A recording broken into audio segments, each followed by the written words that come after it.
Hello and welcome to another episode of Reboot America. I'm Chinsa Croce and I'm here with my good friend David Smith. How are you, David? Hi, good afternoon. Doing well. This is a topic that you and I have talked about a lot, and that has to do with what is the fascination that people have with Trump. I've been trying to figure this out. If you talk to his supporters, they will tell you that it is because they're America first, they're patriot, and he will fight the deep state, and that's why they support him. But looking at his record, I think anyone who was truly interested in America first and advancing a certain policy agenda would have to admit that he was not very successful. I'm going to try to be very kind. So I cannot explain his appeal based on policy and performance. There's something else. There's some kind of emotion that he evokes in people. And that's why they're so emotionally attached to him. There was a clip from Trump's testimony in this civil lawsuit on Twitter, and Trump supporters were just retweeting and talking about how he's king and this is base. That's my effing president. So they were thrilled about this clip. And I listened to the clip and I just don't understand the reaction. So I wanted you to listen to the clip too and see that maybe you can explain why there are people who think that this is being, I'm putting between quotes, king. Here's the clip. When you said in that video that Ms. Leeds would not be your first choice, you were referring to her physical looks, correct? Just the overall. I look at her, I see her, I hear what she says, whatever. You wouldn't be a choice of mine either, to be honest with you. I hope you're not insulted. I would not, under any circumstances, have any interest in you. I'm honest when I say it. I would not have any interest in. When I listen to that clip, I do not hear a king. I hear a fool who has just implied that if she were attractive, I don't know, maybe I would have raped her. I hear that, and I hear a man talking about me. This is a woman who is, I'm presuming that's the assistant district attorney. No, this isn't. So it's a civil lawsuit. This is the attorney for the lady who is suing him. Yes. I can't quite understand the idea. What is a civil rape? I don't understand exactly what's happening there. I mean, obviously, when it comes to the criminal law, the statute, limitations has expired. Mm-hmm. So they're going through the civil courts, which I don't believe that anyone should be able to do that. But let's leave that as a topic for perhaps another time. I mean, here's a woman who's an accomplished person to some extent. She's an attorney. She's licensed. She's been through law school. And she's representing another woman who is suing Trump for civil rape, for lack of a better term. But here's this woman attorney questioning her about, well, now you said, Trump, you said she wouldn't be your choice. And he says to her, not only, well, yeah, she wouldn't be my choice. You wouldn't be a choice. I wouldn't under any circumstance. What the hell kind of person says to a female on the record, on recording, to her face, I would want to be with you. You're not my type. You're not attractive to me. I mean, that's one of the least impressive things I've ever heard Trump say. It's one thing for him to be, I wouldn't want to have anything to do with this woman who's accusing me of raping her. But I mean, it's just a totally different level of depravity to then say, quite frankly, you wouldn't be, to the woman right there in front of him. What a dog. What a dog. In our first episode that we did, where I said, the gentleman qualities of Mitt Romney, the genteel qualities, and that I see that a lot of that Ron DeSantis shares. Donald Trump he is a complete contrast to that. This is just another example. Yeah, he is. I mean, okay, I agree with you Look, if I were his attorney, I would be extremely upset about this because he's going out of his way to insult someone when it's completely unnecessary to do so. But that's the way he is. That's who he is. He's behaving like a child who's just looking for a reaction. And it doesn't matter whether it's a positive reaction or a negative reaction. Yes. The thing that fascinates me is why do his fans see this type of behavior? I mean, we're talking about a 70-year-old man. This is not some child, far from it. This is a father. This is a grandfather. And he's still, he takes joy. I mean, I can see this in the middle school where he's there with his buddies and he just throws the insults out, and his little group of friends are like, that's so funny. But we're talking 70, and we're talking a lot of his supporters are also in their 70s, 60s and 70s. What is it about it that you feel that this is being king and that's my president? I mean, I don't understand this. In 2015, I said in our conversations in real time, I said, I think that there's an aspect of him that a lot of white males specifically see how he behaves, hear how he speaks, and they think, whether consciously or subconsciously, whether they actually say it to anybody else or not, damn, I wish I could say those things. I wish I could get away with behaving like that. But, the rest of us are not billionaires, so we can't behave like that. There are recriminations. There are costs for us saying the things Donald Trump says, acting the ways Donald Trump does, that he can get away with it because not having to go to work on Monday morning, not having to answer to what he said on national television or on Twitter or whatever, and having some employer or boss's boss seeing it and calling you in and firing you because we can't have you working for us if you're going around and saying these things. Donald Trump doesn't have to worry about that kind of accountability in his life. Donald Trump doesn't have to worry about that. And so I think that that's part of the allure that some of his supporters still maintain, still look at him and say, yeah, that's our king. They still wish that they could do that. I think you nailed it there. I think you nailed it because that explains the reaction. I think this is just individuals, perhaps in a workplace. There are many things that they want to be able to say, but they either can't say it because they need the work, they need the job, they need the income, so they can't risk it. Or let's face it, maybe some of them just don't have the guts to do anything like that.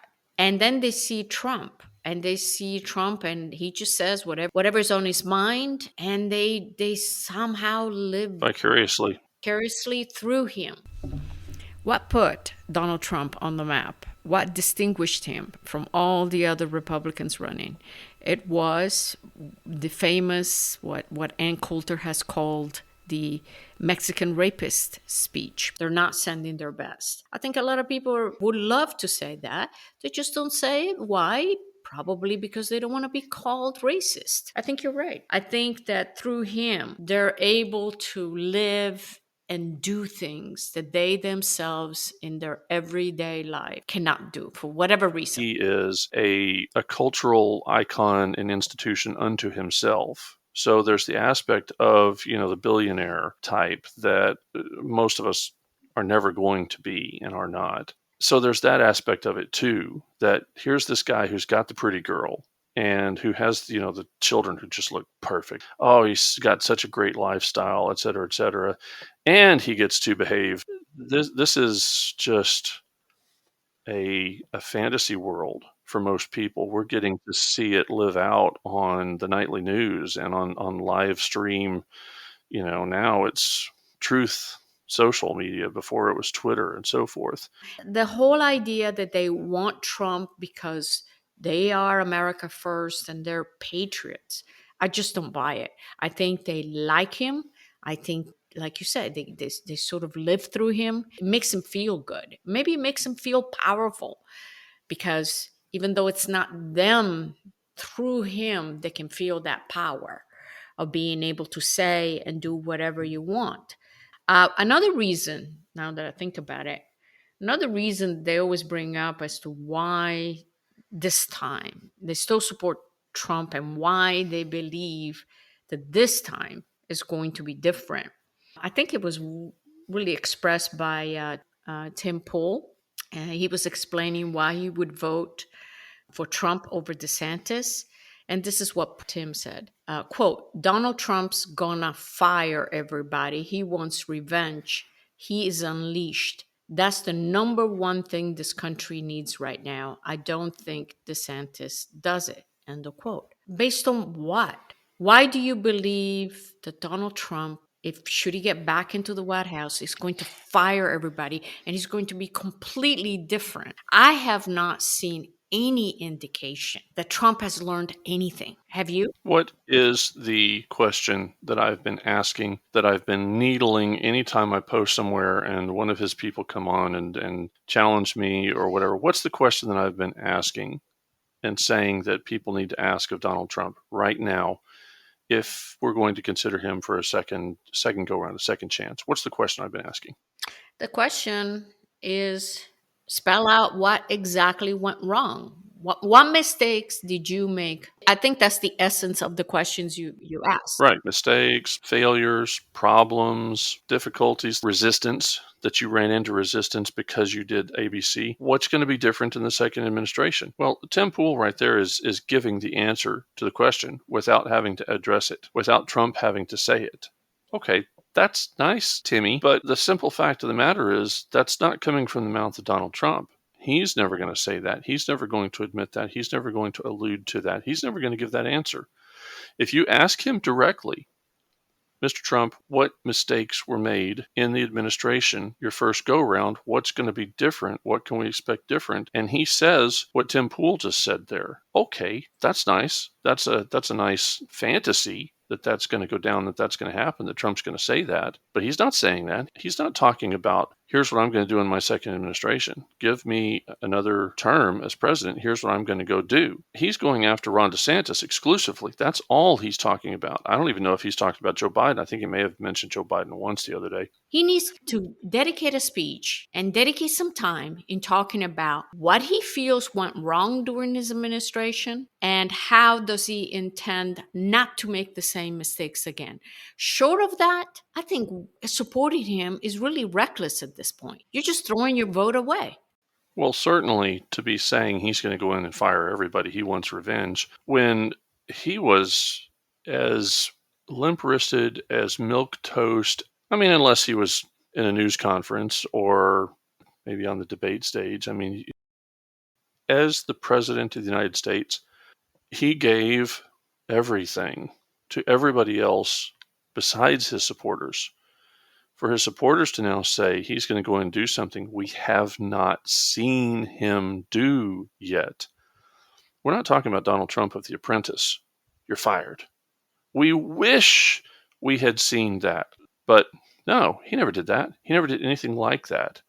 He was retaining people who were, boy, isn't this an ironic term now, if not disloyal to him, working against him. Another example is Mitch McConnell. He complains about Mitch McConnell. He calls Mitch McConnell's names, but someone needs to ask him, okay, Donald, what if you win the presidency again and once again McConnell is majority leader? How are you going to handle him? Are you going to give Mitch McConnell's wife a position in the cabinet again? And by the way, what did Elaine Chao do? I was going to say, so Mr. Trump, give us an idea. Where are you thinking about for Elaine Chao to fit into your administration in a second term? Ask it in a manner that's, not trying to berate her or, say anything about, well, here's how I think she did last time. Just ask, where are you thinking about as far as Elaine Chao fitting into your administration second time around? And see what he says. I mean, if the man says, I'm extremely displeased with Elaine's performance in my first administration. I thought that we accomplished nothing on transportation-related issues, et cetera, et cetera, et cetera. And, okay, cool. Well, follow-up to that might be, well, give us some other examples of people that you felt were of detriment in your first administration and how you might handle things in those positions second time around. The other thing that is odd about the Trump supporters, and it shows that their support is not based on policy, is they absolutely despise Anthony Fauci. They despise the lockdowns, the mandates, the vaccines. And yet, they haven't noticed that Donald Trump really doesn't have anything critical to say about Fauci. Donald Trump doesn't even have a nickname for Fauci. He has a nickname for everybody else, but not Anthony Fauci. So, I mean, I get the feeling that Donald Trump would love to brag about Operation Warp Speed. It's just that every time he tries, his audience goes quiet. And he's an entertainer. He knows how to read an audience. He knows when he's going in a direction that the audience doesn't like, and he holds back. But I think if Trump had the opportunity, he would love to brag about the vaccine. But going back to his supporters, whenever I bring up that, why don't you demand that he talk about what will be different? He doesn't even so much have to talk about what mistakes he made. And there is a reluctance on the part of his fans to even ask that. I think they know what the answer would be. If they think there would actually be an answer, maybe they're afraid that there's not going to be an answer, or the answer is going to be crap that they're not going to be interested in. Trump is really more a fantasy than an actual candidate. Through him, they can live their fantasy of being able to say whatever's on their mind, unafraid of any consequence. Now they have this fantasy that he's going to go back into the White House, that he's going to fire everybody. This is just fantasy. Trump, the man, the myth, the legend. That should be the title of the episode. There you go. You said the reason why his supporters are not asking the question is because maybe they know the answer. Yeah. Maybe deep down inside, they know he's not going to do anything different. They have to keep that fantasy alive because it makes them feel good. Yeah. It makes them feel powerful. You remember the line in the movie Legends of the Fall? The line from the movie was something along the lines of the old man and the mother liked the idea of each other, of being married, more than they actually liked each other or loved each other. I think that people like some of the ideas of Trump, or maybe they've kind of created their own little fantasies of what Trump is or what they wish Trump were or could be, more than actually what he is. There's no question about that, because even when you see some of the memes and the imagery that they use of Trump, is always like this fit, strong man, powerful man, almost a superhero. The artwork is amazing. Yeah, the artwork is amazing, but as far as I'm concerned, all of that could be justified in 2016 because he had no record.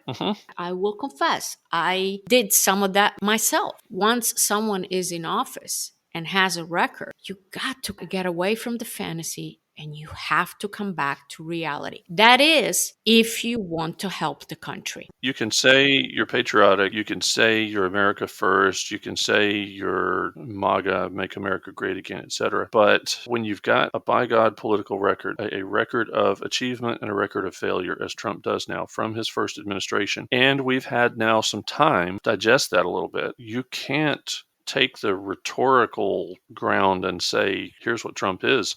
You can call yourself patriotic, but that's not patriotic. That's self-serving, or that's egotistical, or that's something else. They don't want someone to come out and say, this is a fiction. This is a poorly written fiction. This is not even as good as the Marvel Avengers comic books. This is, I agree. I think that they just kind of, they've got their guy. They've got their guy. They've got their guy. How dare you say anything about that? Oh, you must want Joe Biden. You must want Skeletor. Oh, you're pro Skeletor. No, that's not what we're saying. Well, he's not even with the Avengers. He's a completely different line of cartoon fictional candidate. But he's an evil guy. He's a bad guy. I don't even know who that is. But anyway, the man, the myth, the legend. I think that's a good place to leave this discussion at. Talk to you later, David. Very good. Thank you. Bye-bye.